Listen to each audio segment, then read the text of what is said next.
So I'm just going to reflect on a few key messages around the safety of COVID-19 vaccines, and hopefully the previous speakers will forgive me if I'm oversimplifying anything amongst the great wealth of studies that we've heard about. In terms of understanding COVID-19 vaccine safety, we need to think about both the benefits of vaccination and the risks. And of course, as we've heard, both the benefits and the risks vary substantially in some circumstances with age and other important characteristics of each person. So the balance of the benefit and the risk of any particular vaccine will vary between particular individuals.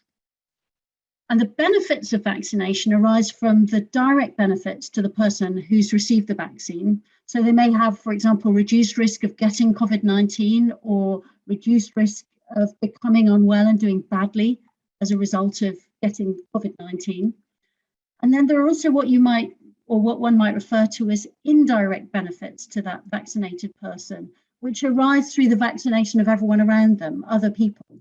So, for example, with lots of people vaccinated, we can start to get out and about and schools can open more safely, for example.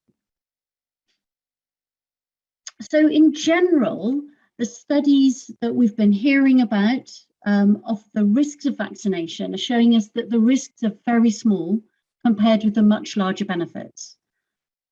And the risks against the benefits, where we're always performing a balancing act, may be more finely balanced. And this balance might be a little bit more uncertain which way it tips for particular groups. And that may be the case, for example, in younger individuals, where, as you'll be aware from debates in the media and other conversations, there's been more uncertainty in general there. And this is where it might become particularly important to consider the indirect benefits. So the things that are happening around an individual, the benefits of vaccinating others, and the impact that that has on society in general. For example, the decisions that informed vaccine policy for children ultimately took into account not just the direct benefits to an individual child of having the vaccine, but also the benefits to them of vaccinating children in general, because it meant that it was more likely that we would be able to maintain children in a school environment. There is still, as we've heard, some remaining uncertainties about this balance of risk and benefit, and a number of ongoing studies will help us to resolve these. And these studies are helping the organizations determining vaccination policies to make the best and arguably better and better decisions about who should get which vaccine and when, both now and in the future, again, as we've heard. So finally, on this kind of introductory piece on understanding COVID-19 vaccine safety, because these risks associated with vaccination in general are very small, and therefore the numbers of people affected by any particular risk are also very small, and a good example are those rare blood clots in the brain that are thought to be connected with some COVID-19 vaccines. To study these very small risks and find enough information from the very small numbers of people involved and get accurate results, we need to study very large populations, many millions indeed, of people who have and have not had vaccines of different types.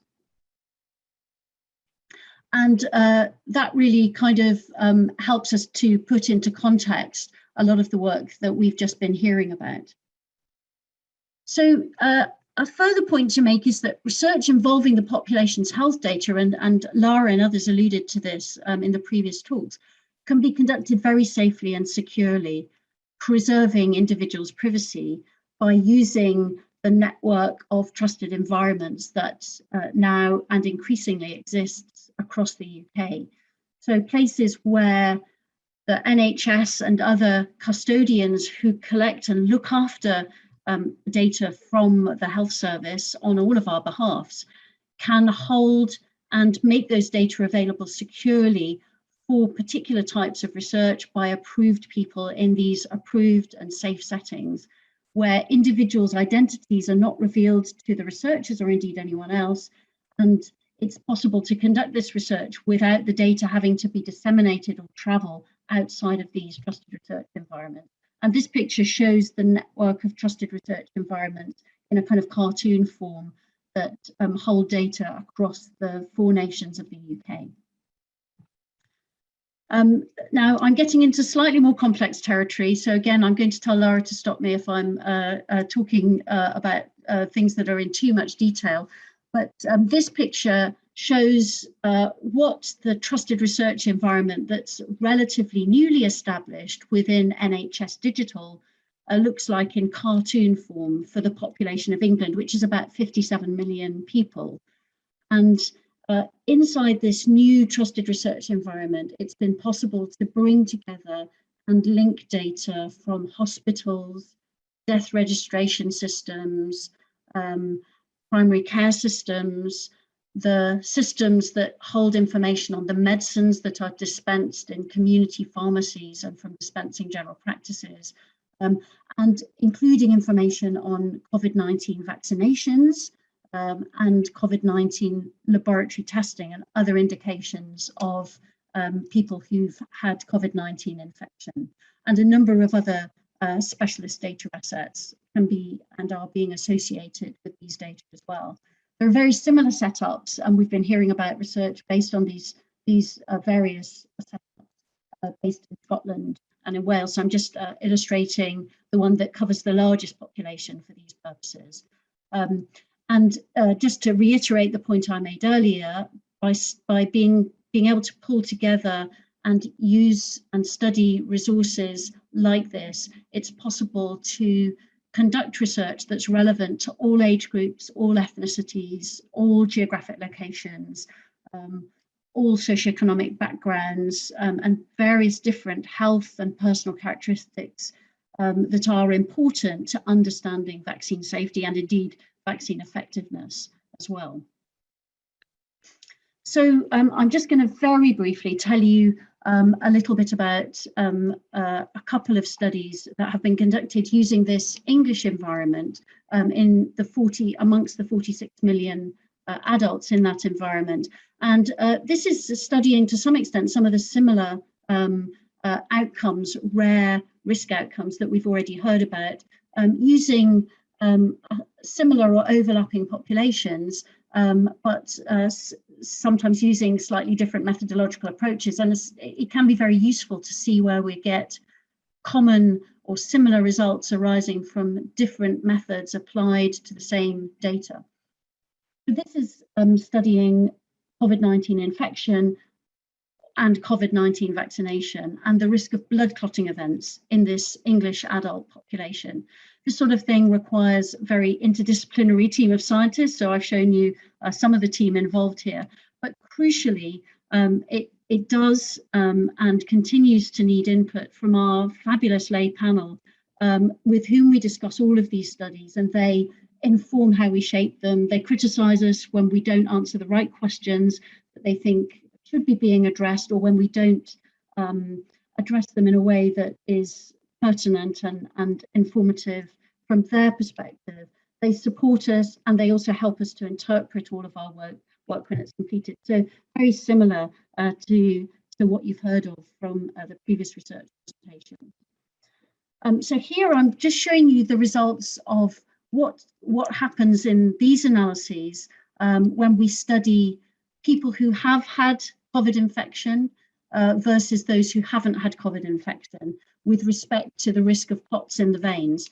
And I want you just to focus on the bottom left-hand corner where I've put a square around the box because the results are very similar for different age groups by and large. And this is people aged 60 to 79.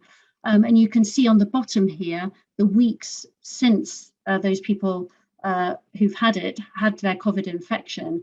And the red line here shows the baseline risk. So the risk of people if they hadn't had COVID infection.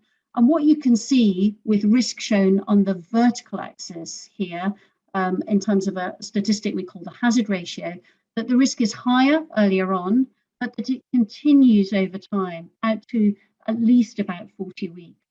And we've tried to adjust that risk estimate for a lot of things that might be different between people who have and have not had COVID infection. Take that into account. So the risk is high early and remains elevated. And these clots in the veins are things like clots in the lungs called pulmonary embolus, or clots in the legs called deep venous thrombosis. We did similar analyses for clots in the arteries. So I'm going to go back and forward between these two, and I want you just to look at the box in the bottom left-hand corner. So this is clots in the veins, and this is clots in the arteries. Clots in the veins, clots in the arteries. And hopefully what you can see is that the risk is also elevated for clots in the arteries, the picture we're looking at now, early on, and declines over time, remains to some extent elevated above baseline over time as well. But it's higher for longer for clots in the veins than it is for clots in the arteries. And clots in the arteries, by and large, are dominated by heart attacks and strokes. And finally, I want to show you a bit of information on the work that we've done, which is similar in essence to the work that we heard of from Martina and also from Steve on COVID-19 vaccines and rare clotting events. And I'm showing you here just a couple of the perhaps most pertinent outcomes, looking at rare vein clots in the head and an outcome called thrombocytopenia, or severely reduced platelets. And here you can see, if I just take you through these graphs, I'm going to concentrate on this graph aged under 70 for rare vein clots in the head. The blue lines show results for the Oxford AstraZeneca vaccine, and the red lines show results for the Pfizer vaccine, which are the two vaccines we've been able to study at scale.